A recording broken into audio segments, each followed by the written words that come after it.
Meron ba kayong mga orasan o wall clock na hindi gumagana? Kung ito ay inyong ipapagawa, ay ipagawa na po ninyo. O kung hindi na, ito ay alisin ninyo at ito ay itapon nyo na. Malas po yan, nagdudulot po yan ng kamatayan. Ang ibig sabihin po ng mga broken clocks o wall clocks ay paghinto ng oras. So, ibig sabihin, paghinto ng oras ng isang tao. So, kung yan ay nasa loob ng tahanan mo, hindi po maganda na nakadisplay.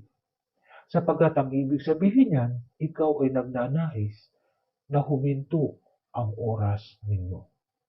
Ang mga gumaganang wall clock o orasan ay nagdudulot po ng swerte, lalong-lalo na kapag yan ay nailagay ninyo sa inyong east o southeast. Kapag nailagay ninyo sa inyong southeast, ang ibig sabihin, ang pagpasok ng pera ay tuloy-tuloy, hindi humihinto. Ganon din po sa inyong east area. Ang ibig sabihin, masigla ang buhay ng bawat nakatira sa inyong tahanan. Kaya po, mahalaga na ang ating mga orasan ay dapat nasa maayos na kondisyon. Meron ba kayong mga basag na salamin, mga crack na plato, or mga mangkok, baso? Itapon niyo po kaagad. Huwag niyo na pong panghinayangan kahit mahal pa ang bili ninyo dyan. Sapagkat yan po ay magdudulot ng kamalasan.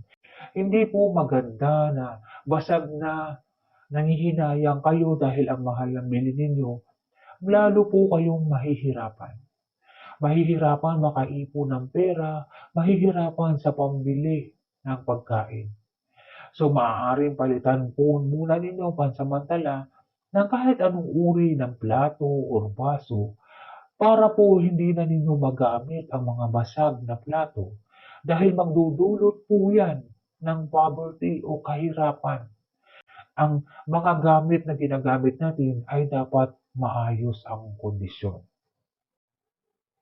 Meron ba kayong mga dekorasyon sa tahanan ninyo na walang buhay o mga lifeless decor? Alisin po ninyo. Palitan ninyo ng mga buhay na halaman. Sapagkat ang buhay na halaman ay nagdudulot ng swerteng enerhiya sa lahat ng nakatira sa inyong tahanan. Ang mga halaman na natuyo na o mga plastic na halaman, alisin niyo po. Yan po ay nagdudulot ng inauspicious energies at makapagpapabigat pa yan sa inyong tahanan. Ang bawat tahanan ay mayroong swerteng na idudulot sa nakatira. Ngunit kung ang inyong tahanan ay pinuno ninyo ng mga malas na bagay, hindi ninyo mararamdaman ang swerte na dulot ng inyong tahanan. Napakahalaga na ang lahat ng bagay na hindi na ginagamit, mga lumang bagay na hindi na ginagamit, alisin po ninyo. At ang mga gunting, matutulis na bagay, ilagay po ninyo sa isang lalagyan na hindi ito nakikita basta-basta. Tanging nakatago po dapat sa mga lalagyan ang mga matutulis na bagay gaya ng gunting at ang mga kutsilyo, yan po ay nakatago din. Sapagkat sa pagpasok ng enerhiya sa inyong tahanan, kapag mayroong nakalabas na gunting, nakakat po ang good energy at hindi tumutuloy sa pagpasok. Kung gusto ninyo na kayo ay swertehin, ang lahat ng bagay na hindi maganda ay alisin niyo po. At maglagay kayo ng mga swerteng halaman, mga swerteng dekorasyon para sa inyong tahanan. Mga matitinik na halaman sa loob ng tahanan, yan po ay maaaring magdulot ng kamalasan sa lahat ng nakatira. Ang mga hindi pagkakaintindihan ng bawat membro o pag-aaway na kahit sa maliit na bagay lamang, yan po ang naidudulot ng mga matitinik na halaman na nasa loob ng ating tahanan. Kung kayo ay mahilig sa mga matitinik na halaman, maaari niyo pong alagaan yan sa inyong hardin.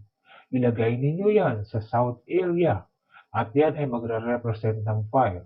Ngunit kapag inilagay ninyo yan sa loob ng inyong tahanan, Magdudulot po yan ng kaguluhan o ng quarrel para sa mga nakatira sa loob ng bahay. At maaaring mapinsala ang inyong kapirahan dahil sa nilagay ninyong matinik na halaman. So para makaiwas na magkaroon ng problema ang inyong wealth area at ang samahan ng inyong pamilya at magdulot ng stress, maaaring alisin ninyo ang mga matitinik na halaman para sa pagsalubong ninyo sa 2024, malayang makakapasok ang mga swerteng enerhiya. Walang magiging hadlang sa pagpasok sapagkat inalis na ninyo ang lahat ng mga malas.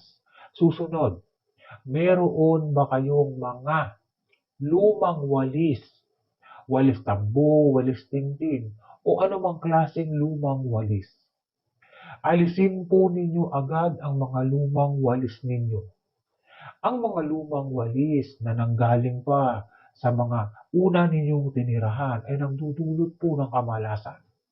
Sapagkat ang mga malas na enerhiya na nagmula doon sa dati ninyong tirahan ay nadala ninyo sa bago ninyong tirahan.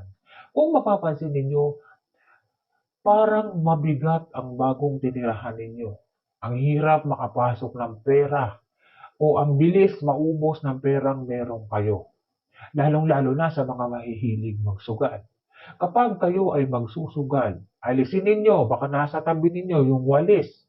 Alisin niyo po yan, ilayo ninyo. Kailangan kapag magsusugal kayo, online man yan o kung ano man yan, hindi dapat kayo nakakakita ng walis. Dapat po itago ang walis dahil nagdudulot po yan ng hindi magandang enerhiya at kamalasan. Susunod, kung madalas kang nagsusugal at madalas na ikaw ay talo, baka naman may katabi kang tubig o soft drinks o merienda, may katabi kang merienda. Alisin mo yan. Alisin mo ang mga yan upang ikaw ay manalo.